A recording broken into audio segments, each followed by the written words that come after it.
BDS শেষ হয়ে গেছে, কিন্তু এখন মাথায় একটাই প্রশ্ন, এবার কি করব? চাকরি করব, নিজের ক্লিনিক খুলব, এমডিএস করব, নাকি অন্য কোনো ক্যারিয়ার দিকে যাব? আপনি যদি সদ্য বিডিএস পাস করে থাকেন এবং ভবিষ্যৎ নিয়ে একটু কনফিউজড হন, তাহলে এই ভিডিওটি আপনার জন্য। আজকে আমি বলবো বিডিএস শেষ করার পর আপনার সামনে কি কি বাস্তবসম্মত ক্যারিয়ার অপশন রয়েছে। প্রথমে ইন্টার্নশিপে ভালোভাবে শিখুন। বিডিএস শেষ করার পর সবচেয়ে গুরুত্বপূর্ণ সময় হলো আপনার ইন্টার্নশিপ।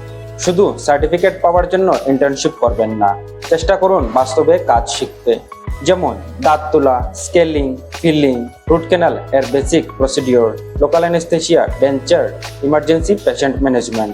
মনে রাখবেন, বিডিএস ডিগ্রি আপনাকে ডেন্টিস্ট বানায়, কিন্তু নিয়মিত প্র্যাকটিস আপনাকে একজন কনফিডেন্ট ডেন্টিস্ট বানায়। 2 নম্বর, এমডিএস করতে পারেন। আপনার যদি পড়াশোনায় আগ্রহ থাকে এবং কোনো নির্দিষ্ট বিষয়ে স্পেশালাইজড হতে চান, তাহলে এমডিএস একটি ভালো অপশন। যেমন orthodontics, oral surgery, endodontics, prosthodontics, pedodontics, periodontics, oral medicine. তবে শুধু সবাই করছে বলে এমডিএস করবেন না। নিজেকে প্রশ্ন করুন, আমি সত্যিই কি এই সাবজেক্ট নিয়ে আগামী কয়েক বছর কাজ করতে চাই? কারণ এমডিএস করার আগে নিজের ইন্টারেস্ট এবং ক্যারিয়ার গোল পরিষ্কার হওয়া খুব জরুরি। 3 নম্বর, প্রাইভেট ক্লিনিক বা হসপিটালে কাজ করতে পারেন। নতুন বিডিএস গ্র্যাজুয়েট হিসাবে প্রথম দিকে কোনো এক্সপিরিয়েন্সড ডেন্টিস্টের আন্ডারে কাজ করা খুবই উপকারী হতে পারে। এতে আপনি বাস্তব পেশেন্ট ম্যানেজমেন্ট শিখবেন, বিভিন্ন ধরনের কেস দেখবেন, নিজের ক্লিনিক্যাল কনফিডেন্স বাড়াবেন। শুরুতে ইনকাম হয়তো খুব বেশি নাও হতে পারে, কিন্তু প্রথম কয়েক বছরকে শুধু ইনকামের সময় না ভেবে লার্নিং পিরিয়ড হিসেবেও দেখুন। 4 নম্বর, নিজের ডেন্টাল ক্লিনিক শুরু করতে পারেন। আপনার যদি নিজের এলাকায় খুব ভালো সুযোগ থাকে, তাহলে ধীরে ধীরে নিজের ডেন্টাল ক্লিনিক শুরু করতে পারেন। শুরুতেই খুব বড় সেটআপ করার দরকার নেই, প্রথমে বেসিক সেটআপ দিয়ে শুরু করা যেতে পারে। Dental chair, basic instruments, sterilization ব্যবস্থা, এক্স-রের ব্যবস্থা, ভালো পেশেন্ট কমিউনিকেশন।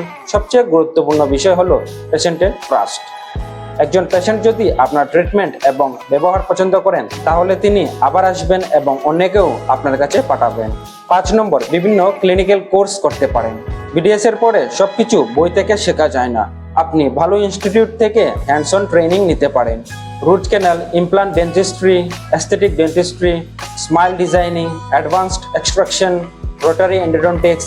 তবে যে কোনো কোর্স করার আগে অবশ্যই তার কোয়ালিটি এবং বাস্তব ক্লিনিক্যাল ট্রেনিং সম্পর্কে ভালোভাবে যাচাই করবেন। 6 নম্বর, সরকারি চাকরির প্রস্তুতি নিতে পারেন। যারা জব সিকিউরিটি চান, তারা বিভিন্ন সরকারি চাকরির জন্য প্রস্তুত নিতে পারেন। কেন্দ্র এবং রাজ্যের বিভিন্ন স্বাস্থ্য দপ্তর, সরকারি হাসপাতাল এবং অন্যান্য এলিজিবল রিক্রুটমেন্টের সুযোগ থাকতে পারে। তবে একটা গুরুত্বপূর্ণ কথা, শুধু চাকরির অপেক্ষায় বসে থাকবেন না, চাকরির প্রিপারেশনের পাশাপাশি ক্লিনিক্যাল স্কিল বাড়াতে থাকুন। 7 নম্বর, টিচিং এবং একাডেমিক ক্যারিয়ার। আপনার যদি পড়াতে ভালো লাগে, তাহলে একাডেমিক ফিল্ডের ভবিষ্যতেও গড়তে পারেন। এমডিএস এর পর ডেন্টাল কলেজে টিচিং ক্যারিয়ারের সুযোগ তৈরি হতে পারে। এছাড়াও আজকের দিনে অনলাইন এডুকেশনের সুযোগও রয়েছে। আপনি স্টুডেন্টসদের জন্য exam preparation, viva tips, clinical concepts, career guidance নিয়ে এডুকেশনাল কন্টেন্ট তৈরি করতে পারেন। 8 নম্বর, নিজের পরিচিতি তৈরি করুন। আজকের দিনে শুধু ভালো ডেন্টিস্ট হলেই হবে না, মানুষকে জানতে হবে আপনি কে এবং কি ধরনের সার্ভিস দেন। প্রফেশনাল ভাবে ব্যবহার করতে পারেন ইউটিউব, ফেসবুক, ইনস্টাগ্রাম। আপনি পেশেন্ট এডুকেশনের মাধ্যমে মানুষের উপকার করতে পারেন। যেমন দাঁতে ব্যথা হলে কি করবেন, স্কেলিং কি ক্ষতিকর, রুট ক্যানাল কেন করতে হয়। এভাবে ইউজফুল কন্টেন্ট তৈরি করলে মানুষের মধ্যে অ্যাওয়ারনেস বাড়বে এবং আপনার প্রফেশনাল আইডেন্টিটিও তৈরি হবে। বিডিএস শেষ করার পর একটাই রাস্তা নেই। আপনি এমডিএস করতে পারেন, চাকরি করতে পারেন, নিজের ক্লিনিক খুলতে পারেন, নতুন স্কিল শিখতে পারেন, অথবা টিচিং এবং অনলাইন এডুকেশনের দিকেও যেতে পারেন। সবচেয়ে বড় কথা, অন্য কারো ক্যারিয়ার দেখে নিজের ফিউচার নিয়ে হতাশা হবেন না। প্রথম দিকে স্ট্রাগল থাকতেও পারে, পেশেন্ট কম হতে পারে, ইনকাম কম হতে পারে, কিন্তু যদি আপনি প্রতিদিন স্কিল ইমপ্রুভ করেন এবং ধৈর্য ধরে এগিয়ে যান, তাহলে অবশ্যই ভালো কিছু করতে পারবেন। আপনি বিডিএস শেষ করার পর কোন ক্যারিয়ার অপশন বেছে নিতে চান, কমেন্টে অবশ্যই জানান। ভিডিওটি ভালো লাগলে লাইক করুন, আর এমন আরও ডেন্টাল এবং ক্যারিয়ার রিলেটেড ভিডিও পেতে দাঁতের ডাক্তার চ্যানেলটি সাবস্ক্রাইব করুন। ধন্যবাদ।